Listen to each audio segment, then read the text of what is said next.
دین کا وہ مقصد جو ہمیں پتہ نہیں ہے اور جس کو ہم بڑے ڈٹائی سے کہتے ہیں کہ سیاست اور دین الگ الگ ہیں۔ اگر تو آپ کا یہ مطلب ہے کہ موجودہ سیاسی نظام دین سے الگ ہے تو آپ کی بات درست ہے۔ جو آپ کا برطانیہ کا موجودہ جتنا بھی نظام حکومت ہے، اگر اس کو آپ اسلامی شریعت پر لے کر آئیں گے تو آپ کی بات درست ہے کہ اس کا ہمارے اسلام سے تو کوئی تعلق نہیں ہے۔ یہ تو اقبال بھی کہتے تھے کہ جمہوریت ایک طرز حکومت ہے جس میں بندوں کو گنا جاتا ہے، تولا نہیں جاتا۔ آپ 100 بدماش ایک طرف کھڑے کر دیں، ایک شریف بندہ ایک طرف کھڑا کر دیں، 100 بدماش جس کو ووٹ دیں گے جیتے گا وہی۔ یہ تعداد ہے، کوانٹٹی ہے۔ اسلام کوانٹٹی نہیں دیکھتا، کوالٹی دیکھتا ہے۔ اسلام تو فرماتا ہے قُلْ لَا يَسْتَوِي الْخَبِيثُ وَالطَّيِّبُ وَلَوْ أَعْجَبَكَ كَثْرَةُ الْخَبِيثِ۔ آپ فرما دیے خبیث اور طیب برابر نہیں ہیں، اگرچہ تمہیں خبیثوں کی کثرت تعجب میں ڈالے۔ فَاتَّقُوا اللَّهَ يَا أُولِي الْأَلْبَابِ، اے عقل والو اللہ سے ڈرو۔ ایک طرف 100 بدماش 1000 قماش ہوں، ایک طرف ایک متقی پرہیزگار شریف انسان ہو جس نے کبھی زندگی میں جھوٹ نہ بولا ہو۔ 100 ووٹ اس کا ہوگا، 1000 ووٹ ان بدماشوں کے ہوں گے، جیتے گا بدماشی۔ یہ آپ کا برطانوی برٹش جو نظام حکومت ہے یہ اس کے تحت ہے، یہ اس کی وجہ سے اس کے ثمرات ہیں۔ لیکن اسلام کا اصول حکومت یہ نہیں ہے۔ اسلام عدل کو، انصاف کو، تقوی کو، پرہیزگاری کو دیکھتا ہے، وہ ایک بندہ ہو یا 100 بندے ہوں۔ تو لہذا اس جمہوریت ایک طرز حکومت ہے جس میں بندوں کو گنا جاتا ہے، تولا نہیں جاتا۔ اسلام تولتا ہے، کوالٹی دیکھتا ہے، بندے میں علم کتنا ہے، تقوی کتنا ہے، شرافت کتنی ہے، پرہیزگاری کتنی ہے، کیا وہ لوگوں کے حقوق دلا بھی سکتا ہے کہ نہیں۔ تو اسلام کے اور موجودہ سیاسی نظام میں واقعی بڑا فرق ہے۔ لیکن اگر کوئی یہ کہے کہ نہیں دین کا ریاستی معاملہ سے کوئی تعلق نہیں، تو پھر وہ بنیادی اسلامی معلومات سے ہی بے خبر ہے، وہ بنیادی اسلامی معلومات ہی نہیں جانتا۔ اللہ کا تو قرآن میں فرمان ہے، اگر اللہ فرماتا ہے کہ ایک آیت میں یہ فرمایا کہ اگر ہم ان کو زمین میں اقتدار دیں، لَأَقَامُوا الصَّلَاةَ وَآتَوُا الزَّكَاةَ وَأَمَرُوا بِالْمَعْرُوفِ وَنَهَوْا عَنِ الْمُنكَرِ۔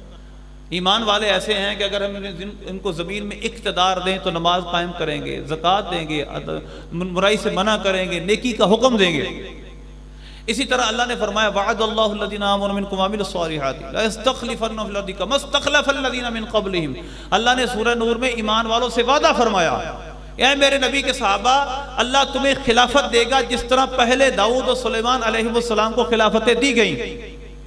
وَلَا يُمَكِّنَنَّ لَهُمْ دِينَهُمُ الَّذِي ارْتَضَىٰ لَهُمْ، اور جس دین سے اللہ راضی ہے تمہارے لیے اس دین کو اس زمین میں اللہ طاقت دے گا، غلبہ دے گا۔ وَلَا يُبَدِّلَنَّهُم مِّن بَعْدِ خَوْفِهِمْ أَمْنًا، اللہ اس امن کے بعد مسلمانوں کو اس خوف کے بعد امن عطا کرے گا۔ وہ کون لوگ ہیں؟ یعبدوننی لا یشرکون بی شیئا، وہ جن کو اللہ حکومت دے گا وہ میری عبادت کرنے والے ہوں گے، میرے ساتھ کسی کو شریک کرنے والے نہیں ہوں گے۔ تو اسلام تو جب خلافت کی بات کرتا ہے وہ کہتا ہے اللہ خلافت دے گا اس لیے کہ تاکہ دین اسلام کو اللہ زمین میں غلبہ عطا کرے۔ تو خلافت قائم کرنے کا مقصد، دین کا ایک بہت بڑا مقصد تو یہ ہے کہ اللہ کے قوانین نافذ کیے جائیں، اللہ کے قوانین کو دنیا میں رواج دیا جائے۔ اب پوری دنیا میں جہاں جہاں اسلامی حکومت مسلمان رہتے ہیں، ان کے ملک ہیں، کہیں بھی 4 حدود ایسی ہیں جن پر عمل نہیں ہے۔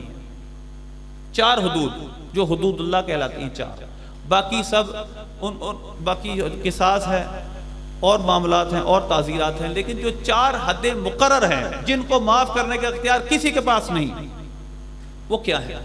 ایک حد زنا ہے، قرآن میں سورہ نور میں فرمایا گیا الزانی والزانیۃ فاجلدوا کل واحد منہما 100 جلدہ، کہ ان کو 100 کوڑے مارو، شادی شدہ ہوں تو رجم کر دیا جائے۔ اچھا، دوسری اسی طرح سورہ نور کے اسی رکوع میں حد قذف کو بیان کیا گیا، اگر کسی پاک دامن مرد یا عورت پر کوئی تہمت زنا لگائے تو اس تہمت لگانے والے کو 80 کوڑے مارے جائیں، یہ دوسری حد ہے۔ تیسری حد اللہ نے سورہ مائدہ میں بیان کی السارق والسارقۃ فاقطعوا ایدیہما، چور اور چورنی کے ہاتھ کاٹ دو۔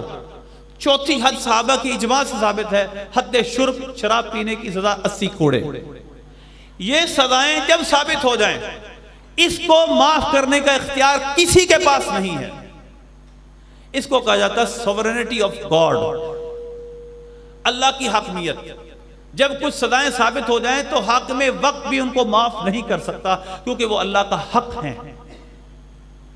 اب دیکھیں پاکستان کا قانون ہے پارڈن لا۔ اچھا، لوگوں نے اپنی سہولت کے لیے قانون بنایا ہے کہ جس کو چاہے صدر پاکستان معاف کر سکتا ہے، وہ کوئی بھی سزا ہو صدر پاکستان معاف کر سکتا ہے۔ اسلامی طور پر حدود اور قصاص کسی نے کسی کو قتل کیا، اس کے سامنے جو قاتل ہے اس کو معاف کرنے کا اختیار صرف مقتول کے ورثاء کو ہے اور کسی کو نہیں۔ اس کا اصول بھی قرآن میں بیان کیا گیا، وہ دیت لے نہیں ویسے معاف کر دیں، ان کی مرضی ہے۔ بند نہیں ہو رہا شور آ رہا ہو۔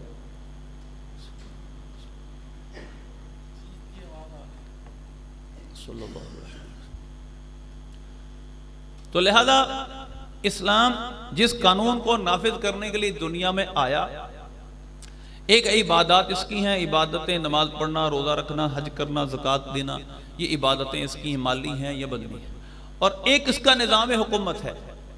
وہ اصل یہ ہے کہ خلافت راشدہ، اسی طرح مسلمانوں کے اندر یہ ضروری ہے کہ وہ اس اسلام کو نافذ کریں۔ امام علی مقام رضی اللہ تعالیٰ عنہ شہادت کیوں دے رہے ہیں؟ کیونکہ یزید ناخلف ہے، وہ اسلام کو نافذ نہیں کرے گا، اسلام کو بگاڑے گا، اس وجہ سے اپنی جان دے دیتے ہیں۔ اور ہمارے اندر بالکل یہ سینس بھی نہیں ہے، ہمارے اندر یہ احساس بھی نہیں ہے کہ اسلام آیا کیوں ہے، اسلام کے اندر خلافت و حکومت کا نظام کیا ہوتا ہے۔ ہمارے اندر تو ایک نعرہ لگا دیا گیا ہے کہ سیاست اور دین الگ الگ ہے، مطلب ریاست کا دینی معاملہ سے کوئی تعلق نہیں، حالانکہ ایسا بالکل نہیں۔ اب میں آپ کے سامنے میں نے تمہیدی باتیں کی ہیں چند۔ اسلام جب یہ مسلمان حکمرانوں اور کافروں کے درمیان کیا فرق ہے، میں آپ کو قرآن پاک اور کچھ احادیث کے ذریعے اس کو ہم سننے کی کوشش کریں گے، سمجھنے کی کوشش کریں گے کہ جب دین کے ساتھ طاقت مل جائے تو اس کا ثمرہ کیا ہوتا ہے، اس کا نتیجہ کیا ہوتا ہے، اور جب یہی طاقت کفر کے ساتھ، الحاد کے ساتھ، سیکولرزم کے ساتھ مل جائے تو اس کا نتیجہ پھر کیا ہوتا ہے۔ ہو لا دین کے لیے ہو تو زہر حلاہل سے بھی بڑھ کر، اور دین کی حمایت میں تو ہر زہر کا تریاق۔ یہ قوت کے بارے میں اقبال کی ایک نظم ہے، اس کا آخری مصرع ہے کہ اگر لا دین کے لیے ہو، لا دین کو اگر طاقت مل جائے تو پھر یہ بہت بڑا زہر ہے، لیکن اگر دین کی حمایت کے لیے طاقت استعمال ہو تو پھر ہر زہر کا تریاق ہے، ہر زہر کا علاج ہے۔ تو میں آپ کے سامنے مسلمان حکمرانوں کے، مسلمان جو حکمران گزرے ہیں ان کا طرز حکومت کیا تھا۔ حضرت داؤد علیہ السلام، حضرت جالوت، ان کے بعد حضرت داؤد علیہ السلام، ان کے بعد آپ کے بیٹے حضرت سلیمان علیہ السلام، یہ مشہور نبی پاک صلی اللہ علیہ وسلم سے پہلے جو حکمران گزرے ہیں۔ حضرت داؤد علیہ السلام کو اللہ نے طاقت، انتہا کی طاقت دی۔ اِنَّا سَخَّرْنَا الْجِبَالَ مَعَهُ يُسَبِّحْنَ بِالْعَشِيِّ وَالْإِشْرَاقِ، ہم نے داؤد کے ساتھ پہاڑوں کو مسخر کر دیا، صبح و شام اس کے ساتھ تسبیح کرتے تھے۔ اللہ نے فرمایا أَلَنَّا لَهُ الْحَدِيدِ، ہم نے لوہے کو حضرت داؤد علیہ السلام کے ہاتھ پر نرم کر دیا کہ آپ لوہے کو ہاتھ میں پکڑتے، جو چاہتے اس سے بنا لیتے، آپ کو کسی مشین کے استعمال کرنے کی ضرورت نہیں تھی، آپ اس سے زرے بناتے، ہاتھ سے ہی لوہے کو، پیتل کو مڑوڑتے اور جو چاہتے بنا لیتے، آپ کو کسی مشین کی ضرورت نہیں تھی۔ اتنی طاقت حضرت داؤد علیہ السلام کو اللہ نے عطا کی۔ پہاڑ آپ کے ساتھ مسخر تھے، پہاڑ آپ کے ساتھ مل کر تسبیح کرتے تھے، پرندوں کی بولیاں آپ سمجھتے تھے، پرندوں کی بولیاں اللہ نے داؤد علیہ السلام کو بھی سکھائیں، حضرت سلیمان علیہ السلام کو بھی سکھائیں۔ طاقت کا اندازہ لگائیں طاقت کتنی ہے کہ لوہے کو ہاتھ سے موڑ سکتے ہیں، پرندے ساتھ تسبیح کرتے ہیں، پرندوں کے ساتھ گفتگو کر سکتے ہیں، اسی طرح پہاڑ ساتھ مل کر تسبیح کرتے ہیں، اتنی طاقت ہے۔ مگر عاجزی اور انکساری کا عالم یہ ہے کہ ایک جگہ سر رکھ کر اتنا روئے کہ وہاں گھاس اگ گئی۔ خشیت کا عالم یہ ہے، اور آپ کی خشیت اور اللہ کے لیے فیصلوں کا عالم یہ ہے۔ ایک فیصلہ آپ کی بارگاہ میں پیش ہوا، آپ علیہ السلام نے فیصلہ کر دیا، ایک کھیت کے اندر بکروں نے حملہ کر دیا، وہ سارے کا سارا کھیت خراب کر دیا۔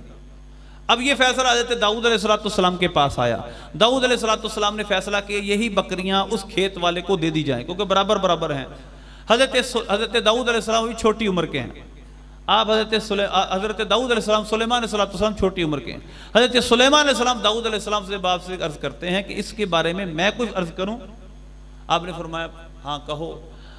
آپ نے عرض کی میرا میرے نزدیک فیصلہ یہ ہے یہ بکریاں اس کو دے دی جائیں جو کہ کھیتی کا مالک ہے, اور بکریوں کا مالک اس کھیتی کو پھر اگائے, کھیتی باڑی کرے یہاں تک کہ یہ فصل دوبارہ اگ جائے.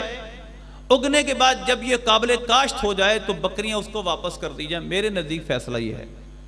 حضرت داؤد علیہ السلام نبی ہیں, آپ بادشاہ ہیں, اس کے باوجود کہتے ہیں تمہارا فیصلہ درست ہے, میں اپنا فیصلہ واپس لیتا ہوں. فَفَهَمْنَاهَا سلیمان, اللہ نے سورہ انبیاء میں بیان کیا, ہم نے وہ معاملہ سلیمان کو سمجھا دیا تھا. حضرت داؤد علیہ السلام نے فوراً اپنے موقف سے رجوع کیا اور فیصلہ اس کے حق میں کر دیا جو حضرت سلیمان علیہ السلام نے کہا تھا. تو جب اللہ کا خوف دل میں ہو تو انسان ڈرتا نہیں ہے, وہ ڈرتا رہتا ہے مجھ سے ظلم نہ ہو جائے. سلیمان علیہ السلام کی طاقت کتنی تھی, پوری دنیا پر آپ نے حکومت کی, پوری دنیا پر. اور آپ کی طاقت کا اندازہ لگائیں, اللہ فرماتا ہے اِنَّا سَخَّرْنَا لَهُ الرِّيحَ فَسَخَّرْنَا لَهُ الرِّيحَ تَجْرِي بِأَمْرِهِ رُخَاءً حَيْثُ أَصَابَ. آپ کے ہاتھ پر اللہ نے ہواؤں کو مسخر کر دیا تھا, آپ جس طرف چاہتے ہوا کا رخ موڑ لیتے تھے. صبح 1 مہینے کا سفر کرتے, شام کو 1 مہینے کا سفر کرتے. پھر اللہ نے فرمایا ہم نے داؤد کے ساتھ شیطانوں کو, جنوں کو مسخر کر دیا. وَالشَّيَاطِينَ كُلَّ بَنَّاءٍ وَغَوَّاصٍ وَآخَرِينَ مُقَرَّنِينَ فِي الْأَصْفَادِ. شیطان آپ کے سامنے اپنے سر کو جھکا کر رکھتے, آپ کے کچھ سرکش شیطان آپ کے سامنے بندھے ہوتے تھے. اتنی طاقت تھی کہ آپ کے سامنے جن بھی حاضر رہتے تھے, آپ سے بغاوت نہیں کرتے تھے. پرندوں کی بولیاں آپ کو سکھائی گئی, یا ایھا الناس علمنا منطق الطیر وأوتینا من کل شیء. آپ نے فرمایا لوگوں ہمیں پرندوں کی بولیاں سکھائی گئی ہیں, ہمیں ہر شے دی گئی ہے.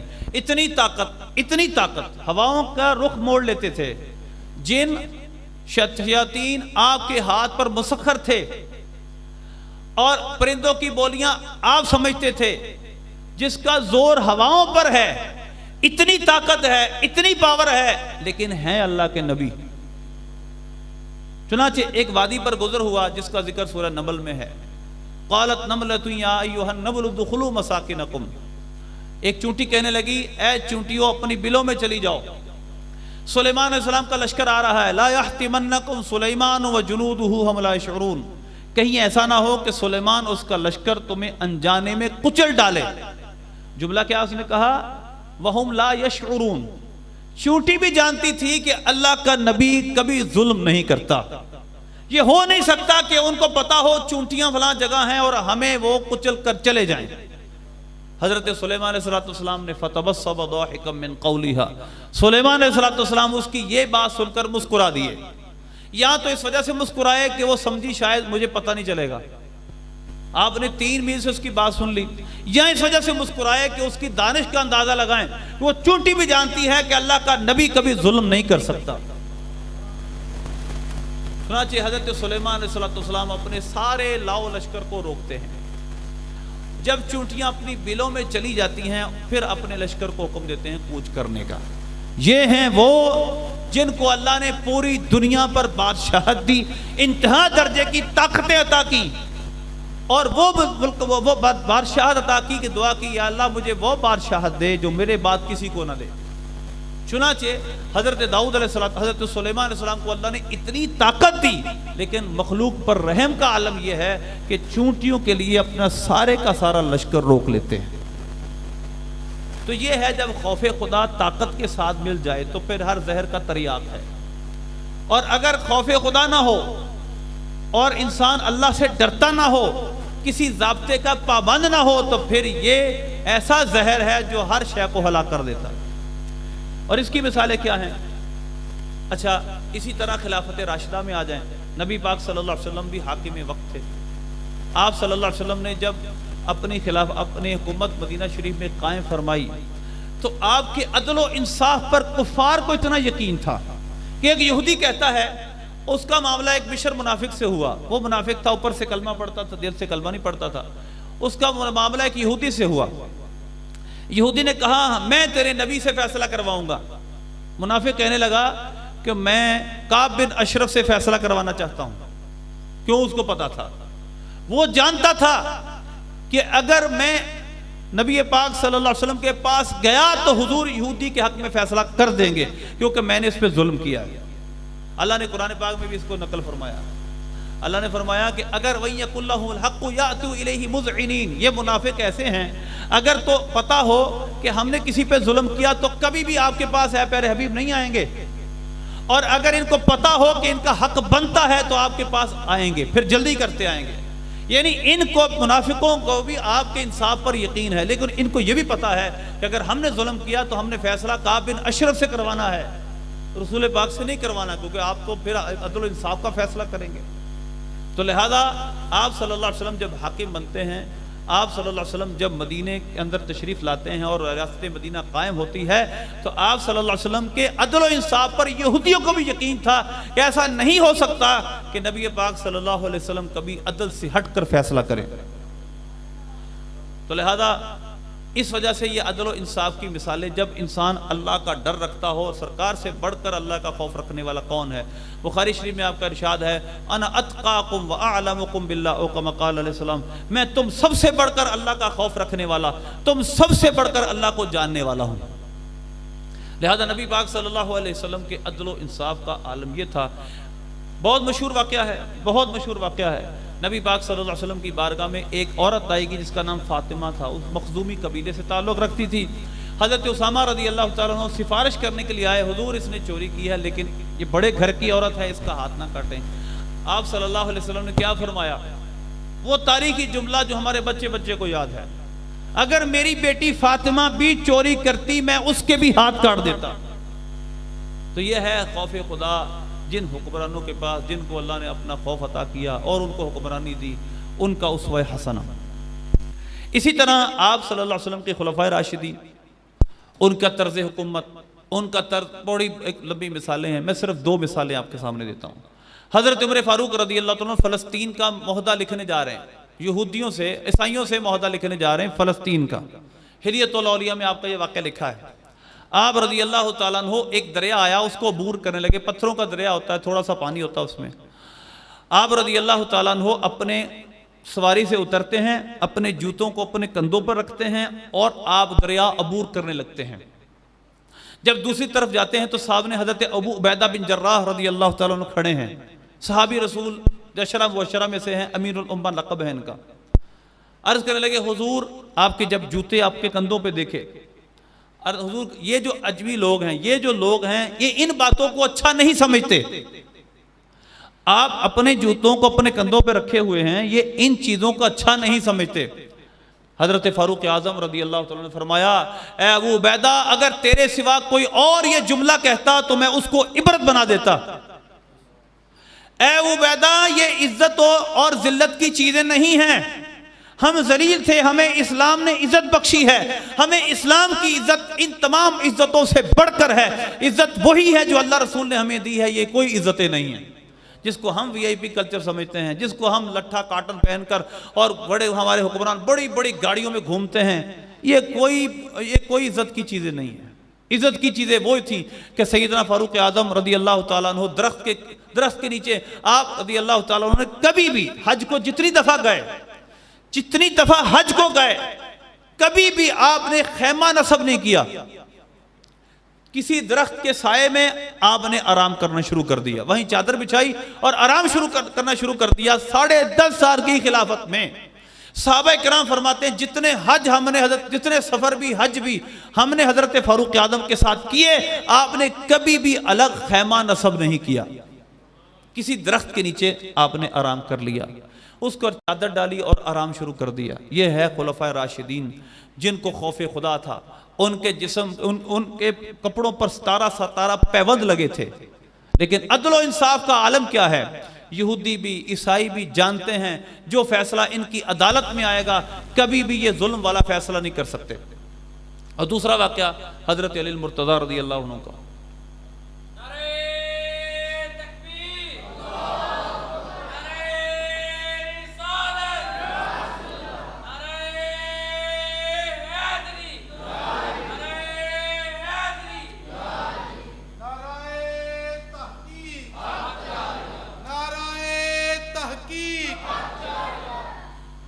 حضرت مولا کائنات علی المرتضیٰ رضی اللہ تعالیٰ عنہ آپ کا ایک مقدمہ یہودی لے کر آپ کے ہی مقرر کردہ قاضی شریح کے پاس جاتے ہیں. آپ کے مقرر کردہ قاضی بھی خود لگایا ہے, جج بھی خود لگایا ہے. قاضی شریح کے پاس آپ کا ایک مقدمہ لے کر وہ یہودی چلا جاتا ہے. آپ کو بلا لیا جاتا ہے, آپ وہاں بیٹھ جاتے ہیں اس کے سامنے. چنانچہ اس نے دعویٰ کیا, آپ نے دعویٰ کیا, اس نے کہا جی یہ میرے خلاف دعویٰ کر رہے ہیں, گواہ لائیں.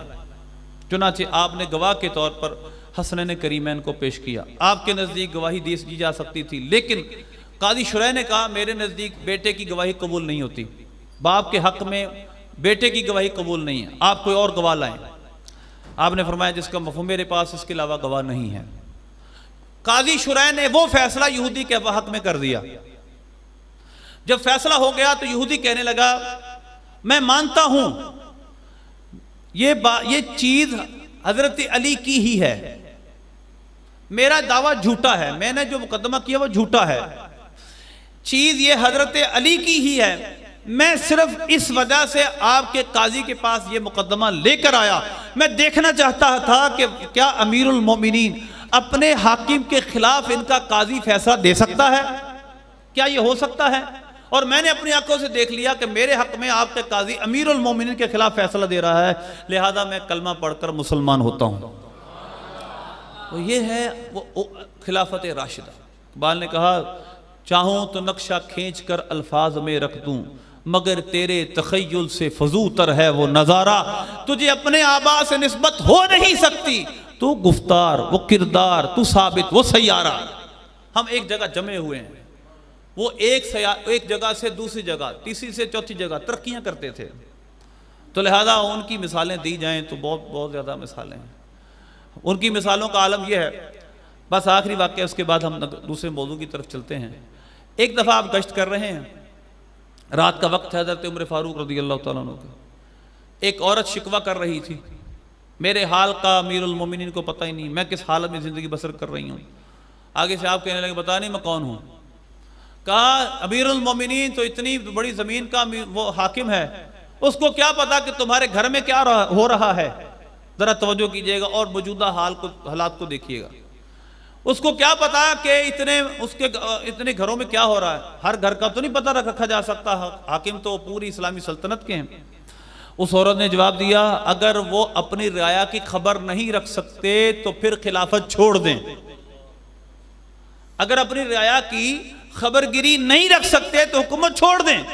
حضرت فاروق اعظم رضی اللہ عنہ نے غصہ نہیں کیا, بلکہ اگلے دن سے اس کے گھر کا سارا کام خود کر کے جانے لگے. یہ ہے اپنی رعایا کے ساتھ جو خوف خدا رکھنے والے ہیں ان کا حال. بہت واقعات ہیں. لیکن اب ہم دوسری طرف چلتے ہیں, ہمارے پاس وقت اتنا نہیں. جو سیکولر لوگ تھے, جو اللہ کو نہیں مانتے تھے یا آسمانی دین کو اور ایمان رکھنے والے نہیں تھے, انہوں نے مخلوق کے ساتھ کیا کیا. نمبر 1 نمرود 70,000 بچوں کو قتل کر دیا. ظلم کی انتہا تھی, جس کو چاہا مار دیا, اپنے سامنے سجدے میں جھکانا ہے, جو نہیں جھکے گا مار دیا جائے گا. اسی طرح فرعون نے خواب دیکھا اس کی سلطنت کا زوال بنی اسرائیل کے ایک بچے کے ہاتھ ہوگا. بچوں کو قتل کرنا شروع کیا, 70,000 بچوں کو قتل کر دیا صرف اپنی حکومت بچانے کے لیے. اور ظلم اتنا کہ ساری بنی اسرائیل کو اپنا غلام بنا لیا. سارے سخت کام, سارے بھاری کام ان سے لیے جاتے تھے, بہت ظلم کے ساتھ ان کو رکھا جاتا تھا. اور کئی 100 سالوں تک یہ ظلم جاری رہا. اللہ کو نہیں مانتا تھا, خدا کو کسی بھی سپر نیچرل چیز کا, کسی بھی میٹا فزیکل چیز کا اقرار نہیں کرتا تھا. یعنی مطلب ما فوق الفطرت چیز جس کو ہم محسوس نہ کر سکے.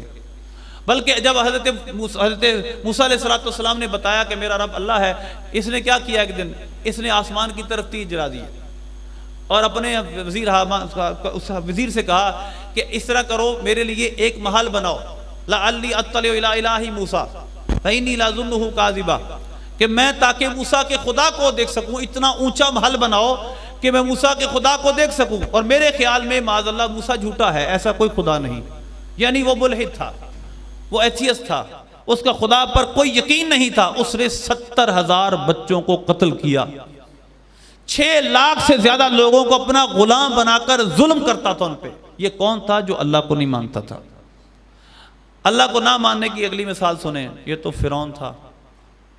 پچھلے دور میں یہ جو تقریباً 6 7 8 صدیاں گزری ہیں، ایک قوم گزری ہے، تاتار قوم، منگول، یہ اللہ کو نہیں مانتے تھے۔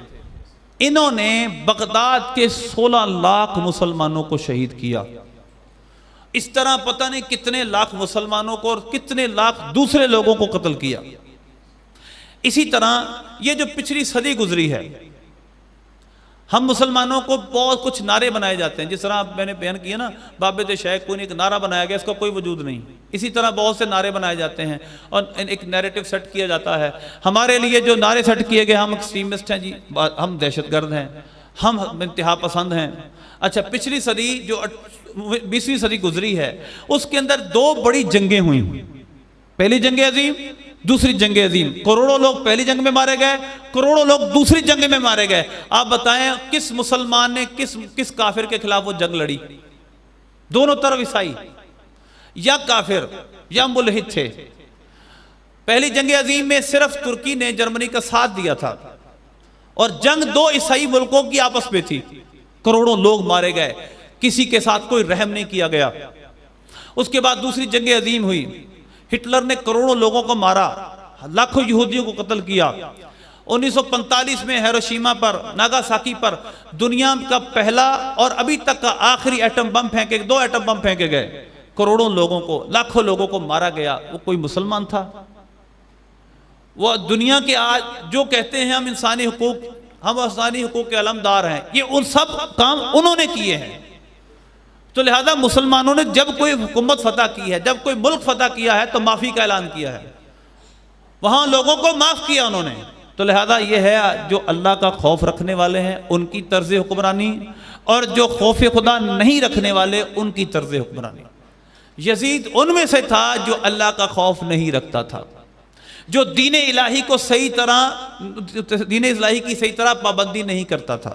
لہذا امام حسین نے اس کی بات نہیں مانی۔ تو محترم سامعین کرام،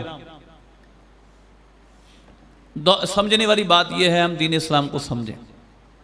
یہ سب ظلم کا، سب جتنی ناانصافیوں کا ایک ہی حل ہے، اور وہ حل، واحد حل دین اسلام ہے، واحد حل شریعت کا نفاذ ہے، واحد حل اسلامی عدل ہے۔